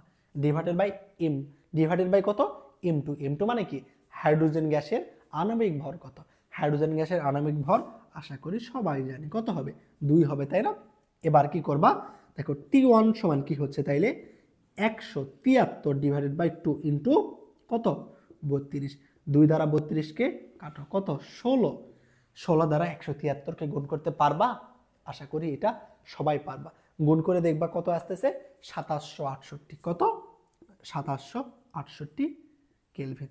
বুঝছো কি করবা, কি করবা, 16 দ্বারা 173কে গুণ করবা, করে দেখবা আসতেছে 2768 কেলভিন। তাহলে অ্যান্সার আমাদের কোনটা হবে, ডি নাম্বারটা। বুঝছো কি প্রশ্নে কি বলতেছিল, যে কত তাপমাত্রায় অক্সিজেন গ্যাসের সিআরএমএস বেগ -100 ডিগ্রি সেলসিয়াস তাপমাত্রার হাইড্রোজেন গ্যাসের সিআরএমএস বেগের সমান হবে। অর্থাৎ বলে দিছে যে দুইটা গ্যাসের সিআরএমএস বেগ সমান হইতে হবে। তো দুইটা গ্যাসের সিআরএমএস বেগ সমান লিখে নিলাম, √3RT/m লিখলাম। তারপরে কি করলাম, উভয় দিক থেকে রুট উঠাই দিয়ে সাধারণভাবে ভ্যালু বসাই দিলাম, দিয়ে যোগ বিয়োগ করে দেখতেছি আমাদের T2 তাপমাত্রা কত সেটা বের হয়ে আসলো। বুঝছো? পরেরটা কি বলতেছে, নিচের কোন লেখচিত্রটি বয়লের সূত্রের জন্য প্রযোজ্য? বয়লের সূত্র কি বলো, স্থির তাপমাত্রায় কোন গ্যাসের চাপ আয়তনের কি ব্যস্তানুপাতিক। বুঝছো, এটা আমাদের কি বয়লের সূত্র। তাহলে দেখো তো আমরা লাস্ট থেকে দেখা শুরু করি। ডি নাম্বার কি আছে, P বনাম V।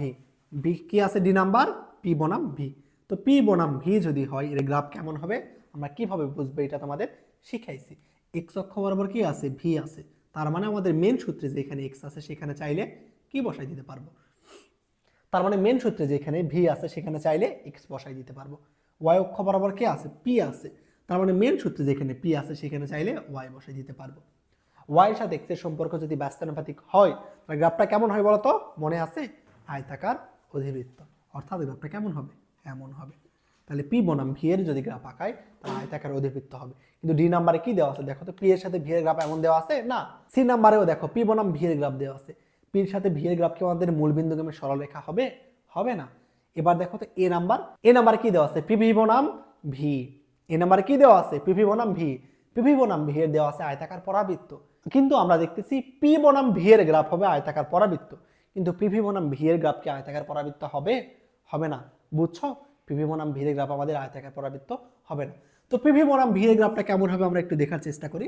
দেখো P এর সাথে V এর সম্পর্ক কি, ব্যস্তানুপাতিক না। এখান থেকে আমরা চাইলে কি লিখতে পারি, PV ইকুয়াল টু কি, ধ্রুবক। PV ইকুয়াল টু কি লিখতে পারি, ধ্রুবক, তাই না। বলের সূত্র থেকে বলতে পারি চাপ এবং আয়তনের গুণফল একটা কি, ধ্রুব সংখ্যা। অর্থাৎ দেখো তো এখান থেকে বলা যাচ্ছে না PV এর মান কি কারো উপর ডিপেন্ড করতেছে না। PV এর মান কারো উপর ডিপেন্ড করতেছে না। অর্থাৎ PV ইকুয়াল টু কি দেখতেছি, ধ্রুবক না, PV ইকুয়াল টু ধ্রুবক। অর্থাৎ PV এর মান আমাদের ফিক্সড থাকবে। PV এর মান কি ফিক্সড থাকবে। PV এর মান ফিক্সড কেমন নির্দেশ করবা, এই রেখা দ্বারা। এইখানে তুমি যাই দাও না কেন, তুমি এখানে V দাও, P দাও, যাই দাও না কেন, PV এর মান কখনোই চেঞ্জ হবে না। PVটা কি হবে, ধ্রুবক। দেখো PV এর মান সব জায়গায় সেম। PV এর মান কি, তুমি যেইখানেই যাও না কেন এই রেখাটা সর্বদা সেম হবে। বুঝছো? আচ্ছা যদি বলো তো গ্রাফটা যদি এমন হইতো যে তোমার PV এইখানে দেওয়া আছে, কেমন, এদিক দেওয়া আছে P, তাহলে গ্রাফটা কেমন হইতো, এদিক হইতো না, এদিক হইতো, নিচ থেকে উপরে। আমরা কি দেখতেছি, PV এর মান ফিক্সড, তাই না। তো তুমি গ্রাফটাকে যদি এই দিকে দাও তাহলে এটা কি হচ্ছে, দেখো এটা দ্বারা কি বোঝাচ্ছে, এই গ্রাফ দ্বারা তুমি যত ডানে যাচ্ছ PV এর মান কি তত বাড়তেছে। আর এই উপর দিকে দিলে, উপর দিকে y অক্ষের দিকে দিলে কি বোঝাচ্ছে বলো তো, PV এর মান কি ফিক্সড, কিন্তু y এর মান চেঞ্জ হচ্ছে। বুঝছো, তার মানে কি PV বনাম কোনো কিছুর গ্রাফ কি হবে, কনস্ট্যান্ট হবে। অর্থাৎ PV এর মান চেঞ্জ হবে না।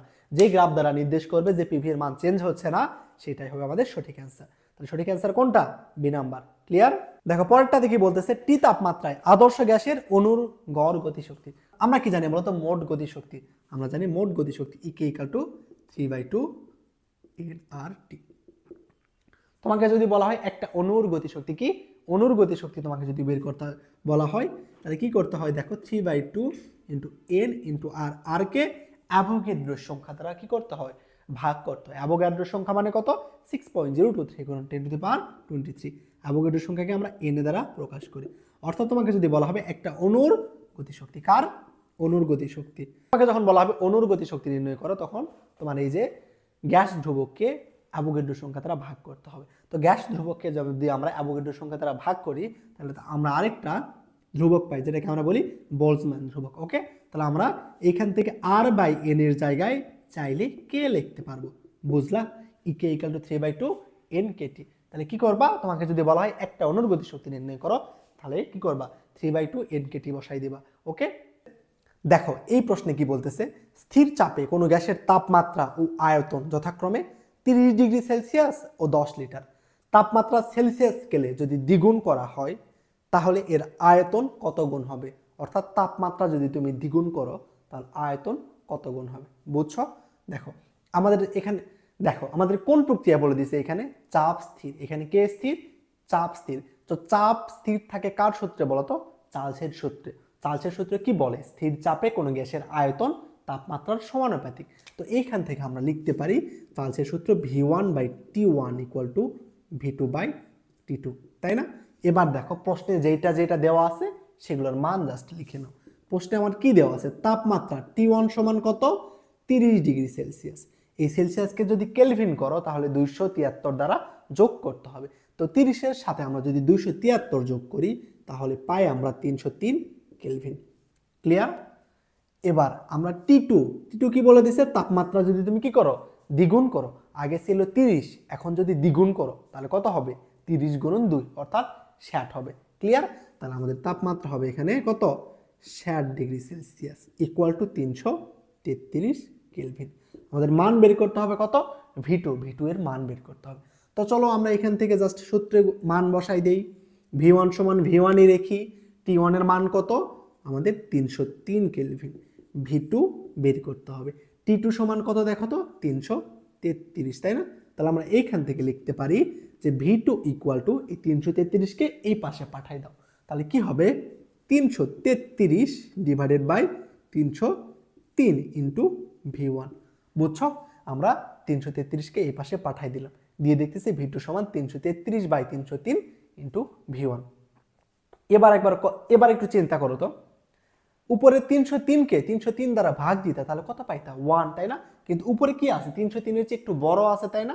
303 দ্বারা 303কে ভাগ দিলে যদি পাই 1, উপরে আছে 303-এর চেয়ে একটু বড়, তাহলে আমাদের অ্যান্সার এখানে কত হবে বলো তো, 1-এর চেয়ে একটু কি বড়, তাই না। অ্যান্সার কি হবে আমাদের, 1-এর চেয়ে একটু বড়। তার মানে অপশানে আমাদের 1-এর চেয়ে একটু যেটা বড় সেইটাই হবে অ্যান্সার। অপশানে দেখো তো 1-এর চেয়ে একটু বড় কত আছে, 1-এর চেয়ে একটু বড় আমাদের দুইটা অপশান আছে, একটা 1.1 এবং 1.5। তুমি একটু চিন্তা করলে এখানে বুঝবা যে এটা 1.5 হবে নাকি 1.1 হবে।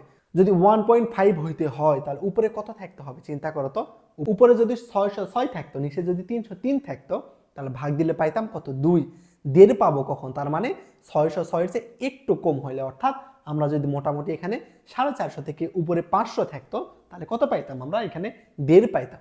তো এটা কি তাই আছে না, 303-এর চেয়ে অল্প একটু বড় আছে, তার মানে অ্যান্সার আমাদের এখানে হবে 1.1। এটা একটু চিন্তা করবা তাহলেই পারবা। ওকে, পরেরটা দেখো কি বলতেছে, চার্লসের সূত্র নিচের কোন লেখচিত্র দিয়ে প্রকাশ করা যায়। আমরা চার্লসের সূত্র থেকে জানি চাপ, চার্লস মানে কি, চাপ স্থির, মনে রাখবা, চতে চাপ, চার্লসের সূত্রে চাপ স্থির। আর বয়েলের সূত্রে কি স্থির, তাপমাত্রা স্থির। কিভাবে মনে রাখবা, বয়েল মানে কি, ফুটানো, আমরা কোনো কিছু ফুটাই কেমনে, তাপমাত্রা দিয়ে, এই জন্য বয়েলের সূত্রে তাপমাত্রা ফিক্সড, এভাবে মনে রাখতে পারো। ওকে, তাহলে আমরা দেখতেছি ভি সমানুপাতিক টি। এইখান থেকে আমরা যদি এটা গ্রাফ আঁকাইতে চাই, অর্থাৎ ভি বনাম টি এর গ্রাফ আঁকাইতে চাই, কি ভি বনাম টি এর গ্রাফ আঁকাইতে চাই, এক্স অক্ষ বরাবর কে আছে, টি আছে, ওয়াই অক্ষ বরাবর কে আছে বলতো, ভি আছে, ওয়াই অক্ষ বরাবর আছে ভি, এক্স অক্ষ বরাবর আছে টি। তো আমরা মেন সূত্রে চাইলেই টি এর জায়গায় এক্স বসাই দিতে পারবো, টি এর জায়গায় এক্স বসাই দিতে পারবো এবং ভি এর জায়গায় ওয়াই বসাই দিতে পারবো। এইখানে আমরা দেখতেছি ইকুয়েশনটা কেমন হচ্ছে, ওয়াই সমানুপাতিক এক্স। তো এক্স এর পাওয়ার 1 এবং ওয়াই এর পাওয়ার 1 যদি হয়, তাহলে সেই ইকুয়েশনটা কি হয়, মূলবিন্দুগামী সরল রেখা। তোমাদের এইটা নিয়ে আমি ডিটেইলসে বুঝাই দিছি, তাহলে এটা আমাদের কি হবে, ভি সমানুপাতিক টি এর গ্রাফ হবে মূল বিন্দুগামী সরল রেখা, অর্থাৎ এটা আমাদের চার্লসের গ্রাফ। বুঝছো? তাহলে দেখো তো অপশন কোনটা হবে, ডি নাম্বারটা। ক্লিয়ার? দেখো তো নেক্সট প্রশ্নে কি বলতেছে, তাপমাত্রা হ্রাস পেলে কোন স্থানের জলীয় বাষ্পের ধারণ ক্ষমতা কি হয়? বলতো তাপমাত্রা যদি হ্রাস পায়, মনে করো এইটা একটা পাত্র, কেমন, এটা একটা পাত্র, এই পাত্রে তো একটা ধারণ ক্ষমতা আছে, তাই না? সেম ভাবে আমাদের কোন স্থানের ধারণ ক্ষমতা আছে, যেমন একটা রুম, মনে করো তুমি যেই রুমে আসো সেই রুমের ধারণ ক্ষমতা যা, তুমি যখন বাইরে যাবা সেইখানে ধারণ ক্ষমতা কিন্তু সেম হবে না, অর্থাৎ প্রত্যেকটা জায়গার একটা নির্দিষ্ট পরিমাণে জলীয় বাষ্প ধারণ ক্ষমতা আছে। ধরে নিলাম এটা একটা পাত্র, এর ধারণ ক্ষমতা 10 লিটার, এর 10 লিটার কি নিতে পারে, জলীয় বাষ্প নিতে পারে, এর এটা কি ধারণ ক্ষমতা। এখন যদি আমরা তাপমাত্রা বৃদ্ধি করি তাহলে কি হবে বলতো, এর আয়তনটা কি বৃদ্ধি পাবে না? আয়তন যদি বৃদ্ধি পায় তাহলে ধারণ ক্ষমতা কি বৃদ্ধি পাবে। আর তাপমাত্রা যদি হ্রাস করি, তাপমাত্রা হ্রাস করলে কি হয়, আয়তন আমাদের হ্রাস পাবে। তো আয়তন যদি হ্রাস পায় তাহলে জলীয় বাষ্পের ধারণ ক্ষমতা কি হবে, হ্রাস পাবে। বুঝছো? তাহলে বলো তো অ্যান্সার আমাদের কোনটা হবে, ধারণ ক্ষমতা কি পাবে, হ্রাস পাবে। ক্লিয়ার? সি নাম্বারটা হবে অ্যান্সার। পরেরটা দেখো তো কি বলতেছে, ভ্যান ডার ওয়ালসের সমীকরণ কোন রাশির সংশোধন বিদ্যমান? মানে ভ্যান ডার ওয়ালসের সমীকরণ কি ছিল মনে আছে? অর্থাৎ ভ্যান ডার ওয়ালসের সমীকরণ কি, আমাদের বাস্তব গ্যাস যে সূত্র মেনে চলে সেইটা। আমাদের ভ্যান ডার ওয়ালসের সমীকরণ ছিল P plus A N square V square equal to V minus N B equal to কি N R T. P plus A N square V square into V minus N B equal to N R T. এটা আমাদের কি ছিল, van der ওয়ালসের equation. আর আমাদের আদর্শ গ্যাসের সমীকরণ কি ছিল, আদর্শ গ্যাসের সমীকরণ ছিল P V equal to N R T. এটা আমাদের আদর্শ গ্যাসের সমীকরণ। তো আমাদের বাস্তব গ্যাসের সমীকরণে কি সংশোধন করতে হয়, চাপ এবং আয়তন সংশোধন করতে হয়। কিসের জন্য করতে হয় সেটা তোমাদের আমি বলছি, কেমন? তো তাহলে আমাদের এখানে কি কি, ভ্যান ডার ওয়ালস সমীকরণে কি কি সংশোধন করবা, চাপ এবং আয়তন। দেখো এখানে চাপ ছিল পি, এখানে চাপ সংশোধন করছি, এখানে ছিল আয়তন জাস্ট ভি, এখানে আয়তন সংশোধন করছি। তাহলে আমাদের ভ্যান ডার ওয়ালস ইকুয়েশনে চাপ এবং আয়তন সংশোধন করতে হয়। তাহলে অ্যান্সার হবে কোনটা, পি এবং ভি। দেখো এই প্রশ্নে কি বলতেছে, পিভি গামা ইকুয়াল টু ধ্রুবক সমীকরণে দ্বিপারমাণবিক গ্যাসের ক্ষেত্রে গামা এর মান কোনটি? বুঝছো যে আমাদের পিভি গামা এর ক্ষেত্রে যদি গ্যাসটা দ্বিপারমাণবিক হয় তাহলে গামা এর মান কোনটি সঠিক? আমাদের পিভি ইকুয়াল টু গামা, দেখো আমরা কি সূত্র পড়েছি, P1 V1 equal to P2 V2, তাই না? এই সূত্রটা কিসের ক্ষেত্রে প্রযোজ্য মনে রাখবে, এটা আমাদের সমস্ত প্রক্রিয়ার জন্য প্রযোজ্য। এটা কোনটা, সমস্ত প্রক্রিয়ার জন্য প্রযোজ্য। প্রক্রিয়াটা যদি আমাদের রুদ্ধতাপীয় হয় তাহলে আমাদের ইকুয়েশনটা হবে P1 V1 gamma equal to P2 V2 gamma. বুঝছো এটা কোন প্রক্রিয়ার ক্ষেত্রে প্রযোজ্য, আমাদের রুদ্ধতাপীয় প্রক্রিয়ার জন্য। এগুলো নিয়ে ডিটেইলসে আমরা তাপগতিবিদ্যা অধ্যায়ে পড়ব। জাস্ট এখন এইটাই জেনে রাখো যে রুদ্ধতাপীয় প্রক্রিয়ার জন্য P1 V1 gamma equal to P2 V2 gamma. তো এই গামা এর মানটা কেমন হবে, কেমন, এই গামা এর মানটা যদি আমাদের, এই গামা এর মানটা গ্যাসের উপর ডিপেন্ড করে ভিন্ন ভিন্ন হইতে পারে। এই গামা এর মান এক পারমাণবিক গ্যাসের জন্য এমন একরকম হয়, দ্বিপারমাণবিক গ্যাসের জন্য আরেক রকম, এবং ত্রি বা বহু পারমাণবিক গ্যাসের জন্য আরেক রকম হয়। গ্যাসটা যদি এক পারমাণবিক হয়, কি এক পারমাণবিক, মনে রাখবা এক পারমাণবিক গ্যাসের জন্য, এক পারমাণবিক গ্যাস এবং দ্বিপারমাণবিক গ্যাস, দ্বিপারমাণবিক গ্যাস এবং ত্রি বা বহু পারমাণবিক গ্যাস, এই তিন ক্ষেত্রে আমাদের গামা এর মান তিন রকম হইতে পারে। ত্রি পারমাণবিক বা বহু পারমাণবিক গ্যাস, কেমন, গ্যাসটা যদি এক পারমাণবিক হয়, এক পারমাণবিক মানে যে গ্যাসগুলো সর্বদা কি থাকে, একা থাকে, যেমন হিলিয়াম, নিয়ন, আর্গন, এগুলো কি সর্বদা একা থাকে না? কখনো কি দেখছো যে হিলিয়াম এরকম দ্বিপারমাণবিক আকারে আছে? নাই, এটা সর্বদা কি থাকে, একা থাকে। অর্থাৎ এই ধরনের যেগুলো গ্যাস আছে যেগুলো সর্বদা একা থাকে, এক পারমাণবিক, তাদের ক্ষেত্রে গামা এর মান হয় 1.67। তাহলে কি হলো, এক পারমাণবিক গ্যাসের জন্য গামা এর মান 1.67। গ্যাসটা যদি দ্বিপারমাণবিক হয়, কি দ্বিপারমাণবিক হয়, সেই ক্ষেত্রে দ্বিপারমাণবিক মানে কি, যেই গ্যাসগুলা দুইটা অণু একত্রে থাকে, যেমন দেখো অক্সিজেন, নাইট্রোজেন, এগুলো কি বলতো সর্বদা দুইটা অণু একত্রে থাকে, তাই না? এই জন্য এগুলো আমাদের কি দ্বিপারমাণবিক গ্যাস। দ্বিপারমাণবিক গ্যাসের ক্ষেত্রে গামা এর মান হয় 1.40। বুঝছো, দ্বিপারমাণবিক গ্যাসের জন্য গামা এর মান কত, 1.40। গ্যাসটা যদি ত্রিপারমাণবিক বা বহু পারমাণবিক হয়, যেমন মনে করো কার্বন ডাই অক্সাইড বা অ্যামোনিয়া, এগুলো কি বলতো ত্রি বা বহু পারমাণবিক না? এদের জন্য আমাদের গামা এর মান হবে 1.33। ক্লিয়ার? এই তিনটা বিষয় খুব ভালো করে মনে রাখবে, এটা কিন্তু পরীক্ষায় এসেই থাকে। কেমন কিভাবে মনে রাখবা, আমি কিভাবে মনে রাখতাম এটা দেখো, যে ত্রিপারমাণবিক, কেমন ত্রিপারমাণবিক মানে কত 3 না, এই জন্য 1.33, ত্রিপারমাণবিকে 3 আছে এই জন্য 1.33। যদি বলা হয় দ্বিপারমাণবিক, দ্বি মানে কত 2, তাহলে আমাদের দ্বিপারমাণবিক হবে 2 এর দ্বিগুণ অর্থাৎ 1.40। বুঝছো? তাহলে আমাদের কি হলো দ্বিপারমাণবিক মানে কত 2, অর্থাৎ আমাদের হবে 2 এর দ্বিগুণ অর্থাৎ 4। তাহলে আমরা বলতে পারবো দ্বিপারমাণবিক গ্যাসের জন্য 1.40। যদি ত্রিপারমাণবিক হয় তাহলে কি বললাম, ত্রি মানে 3 না, 3 আছে তাই না, 3 থাকার জন্য হবে 1.33। যদি গ্যাসটা এক পারমাণবিক হয় তাহলে কত হবে 1.67। এইভাবে মনে রাখতে পারো। ওকে, চলো আমরা নেক্সট প্রশ্ন দেখি। এবার পানির ত্রৈধ বিন্দু চাপ ও তাপমাত্রা যথাক্রমে কত বলতো।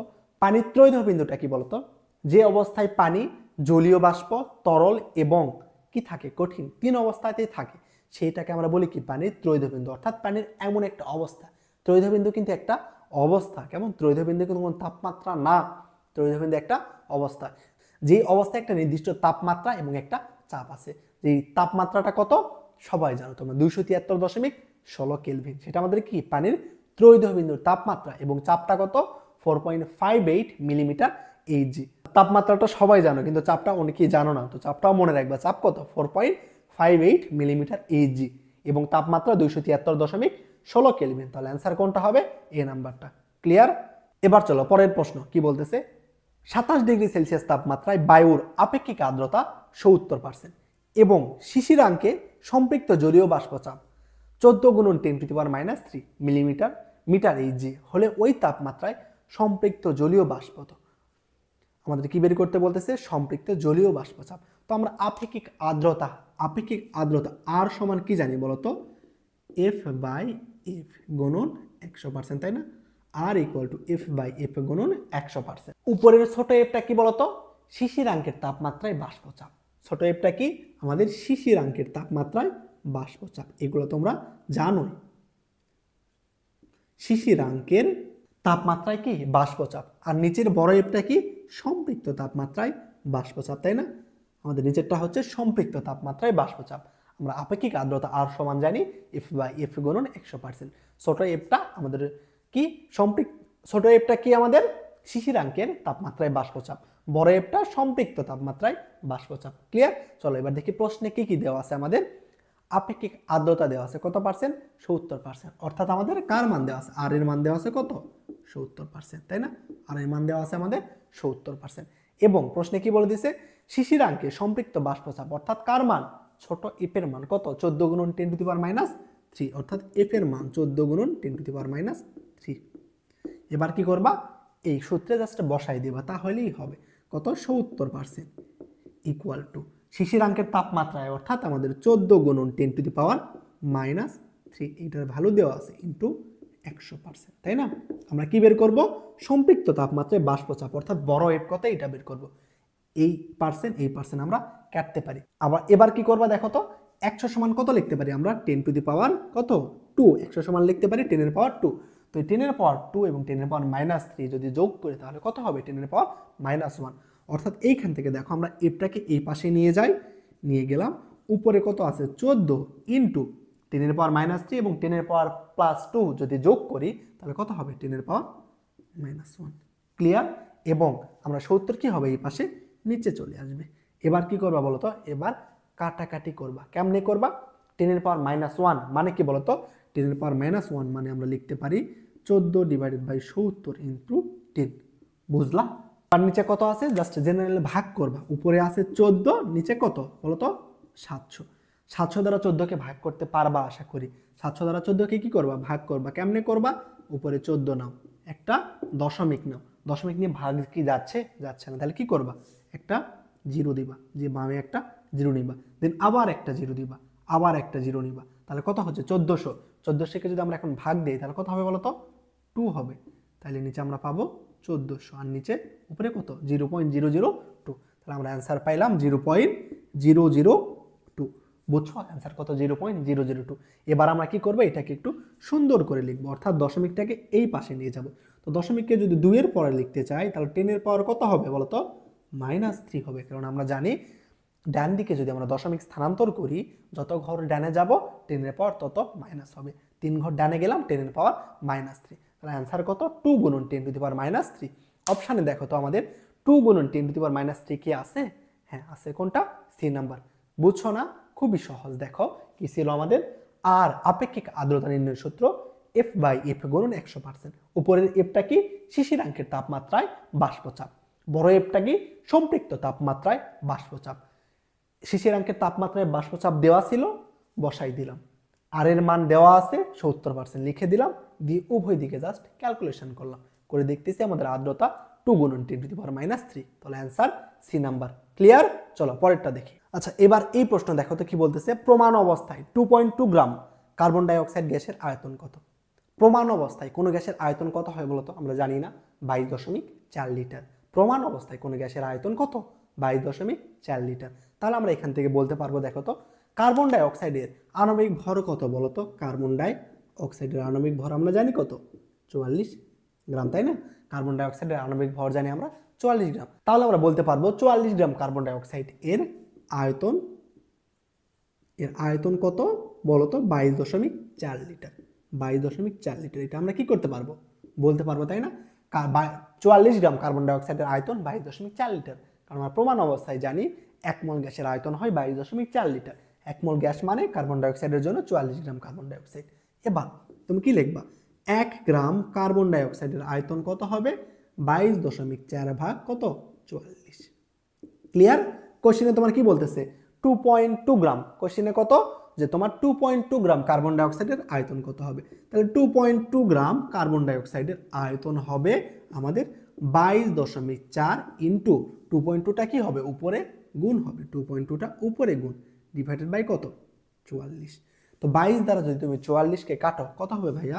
22 দ্বারা 44কে কাটলে কত হবে? এখানে 2 হবে, আর উপরে এখানে কি থেকে যাচ্ছে? 0.4 থেকে যাচ্ছে। এবার 2 দ্বারা যদি এই 2কে কাটো, কত হবে? 1, তাই না? তাহলে দেখো তো উপরে কি থাকতেছে?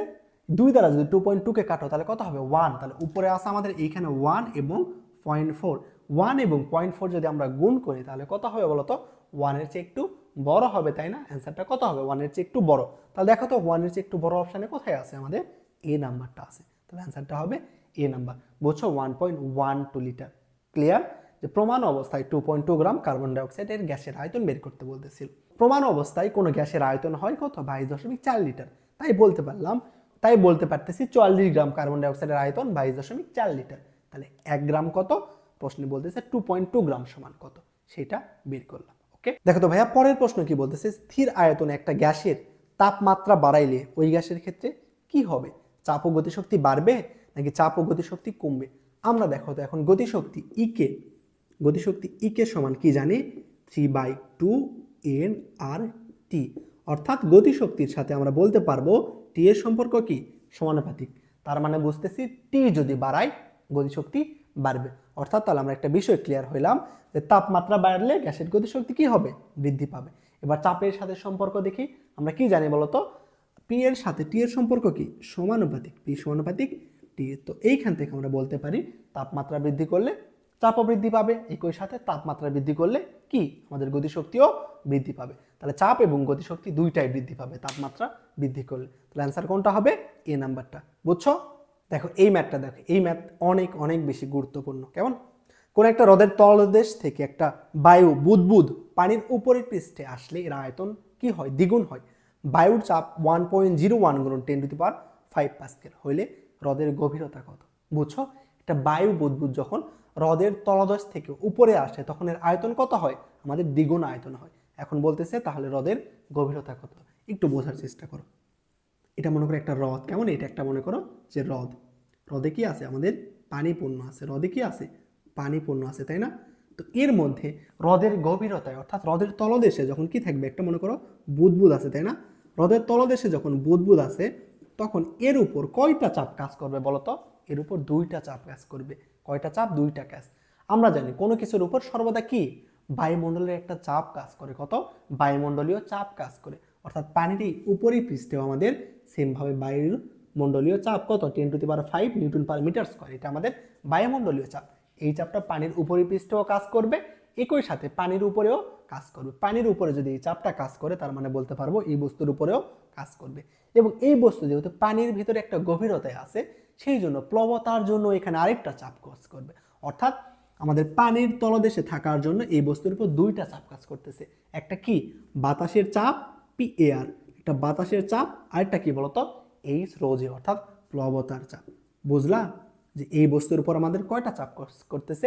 দুইটা চাপ, একটা বাতাসের চাপ আর একটা কি আমাদের এইচ রো জি চাপ কাজ করতেছে। ওকে, এবং এই বুদবুদটা যখন উপরে আসবে, বুদবুদটা যখন এই উপরে উঠবে বলতো পানির উপরে যাবে, তখন এর উপর কয়টা চাপ কাজ করবে?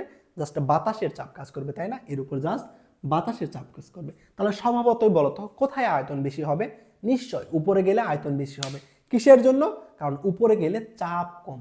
আমরা কি জানি বলতো চাপের সাথে আয়তনের সম্পর্ক কি? ব্যস্তানুপাতিক। অর্থাৎ যেখানে আমাদের চাপ কম সেখানে কি আয়তন বেশি, তাই না? আমাদের নিচে চাপ বেশি ছিল, এই জন্য আয়তন কি হবে? আমাদের কম হবে। উপরে যাচ্ছি, চাপ কম, এই জন্য আয়তন বেশি। তো প্রশ্নে তোমার বলে দিচ্ছে এই নিচে আয়তন যদি তোমার V1 সমান ভি হয়, তাহলে উপরে উঠলে আয়তন V2 সমান কি হবে? দ্বিগুণ হবে। বুঝছ? V1 সমান ভি হইলে উপরে আয়তন V2 সমান কি হবে? 2V। এবার কি করবা? আমরা কি সূত্র জানি? P1 V1 = P2 V2, এই সূত্র বসাই দিবা।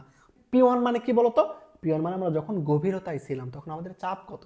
তো আমাদের যখন গভীরতায় ছিলাম অর্থাৎ নিচে ছিলাম তখন চাপ কি ছিল? P air plus H rho G into V1। V1 সমান যখন নিচে আসছিলাম আয়তন কত ছিল? ভি। এবং আমরা যখন উপরে গেছি তখন আমাদের চাপ সমান কি বলতো? পি এ আর না? তো P2 সমান আমরা লিখতে পারবো কি? পি এ আর, অর্থাৎ আমাদের বাতাসের চাপ যত তত। এবং V2 সমান কত হবে? আমাদের আগের আয়তনের দ্বিগুণ।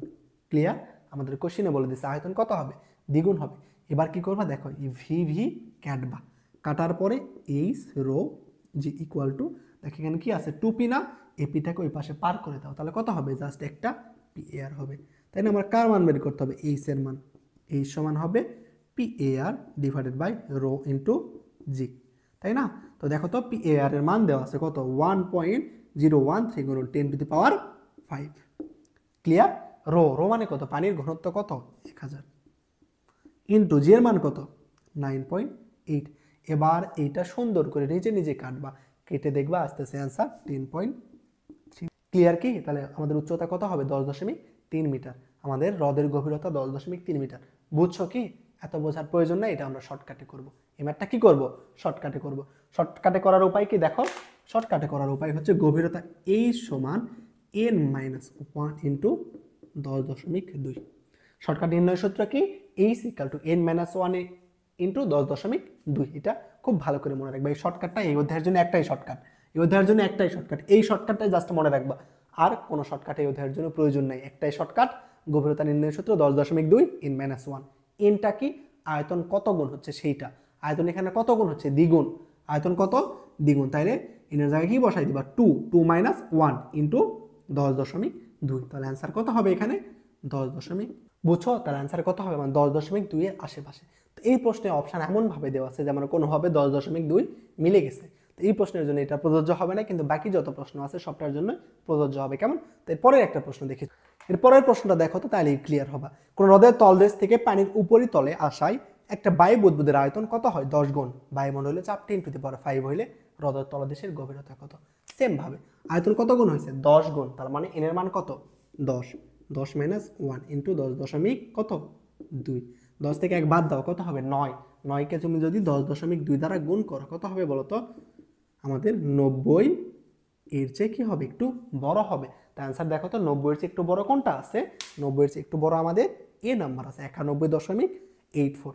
বুঝছো shortcut? H equal to n-1 into 10.2। তাহলে আমাদের কত? এনটা কি আমাদের কত গুণ আয়তন বৃদ্ধি পাচ্ছে সেইটা। তাহলে এই ম্যাথ হবে অনেক ক্ষেত্রে। এখন তোমাকে যদি বলা হয় যে ব্যাসার্ধ উপরে গিয়ে দ্বিগুণ হয়েছে, কি আর এর মান কি হয়েছে? আর এর মান আমাদের আগের ব্যাসার্ধের দ্বিগুণ হয়েছে। তাহলে এখন আয়তনের পরিবর্তন কি হবে বলতো? ভি এর সাথে মানে কি জানি? V equal to 4/3 pi R cube, তাই না? তাহলে আমাদের ভি এর সাথে বলতো ভি আর কিউবের সম্পর্ক কি? সমানুপাতিক না? তাহলে দেখো তো আমাদের ভি প্রাইম ইকুয়াল টু কি হবে? ভি আর এর মান কি করছি? দ্বিগুণ, তার মানে 2 এর উপর কিউব। তার মানে কত হবে বলতো? 8V, তাই না? তার মানে আমরা বুঝতেছি ব্যাসার্ধ যদি দ্বিগুণ করি তাহলে আয়তন কত হবে? 8 গুণ হবে। ক্লিয়ার? ব্যাসার্ধ দ্বিগুণ হলে কি হবে? আয়তন 8 গুণ হবে। এইভাবে মনে রাখবা যে আমাদের এই ক্ষেত্রে আয়তন ব্যাসের কিউব আকারে পরিবর্তন হয়। আয়তন কি? ব্যাসের কিউব আকারে পরিবর্তন হয়। ব্যাস যদি দ্বিগুণ হয় অথবা ব্যাসার্ধ, ব্যাস বা ব্যাসার্ধের পরিবর্তন সেম, এটা তোমরা আশা করি জানো। ব্যাস বা ব্যাসার্ধ যেইটাই হোক না কেন, এটার কিউব আকারে আমাদের আয়তন পরিবর্তন হবে। কেমন? আমাকে যদি বলা হয় ব্যাস দ্বিগুণ হয়েছে, আয়তন কত গুণ হবে? 8 গুণ। সেম ভাবে যদি বলা হয় ব্যাসার্ধ দ্বিগুণ হয়েছে, তাহলে আয়তন 8 গুণ। তোমাকে যদি বলা হয় ব্যাসার্ধ 3 গুণ হয়েছে, তাহলে আয়তন কত গুণ হবে? 3 এর পাওয়ার কিউব, অর্থাৎ 27 গুণ হবে।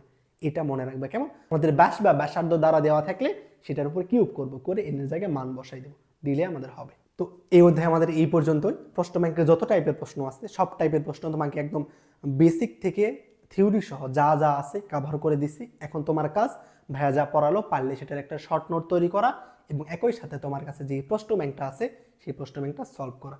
আর এই ভিডিওটা যদি ভালো লেগে থাকে তাহলে অবশ্যই কমেন্ট করবা এবং তোমার বন্ধুদের মাঝে শেয়ার করে দিবা। সালামু আলাইকুম।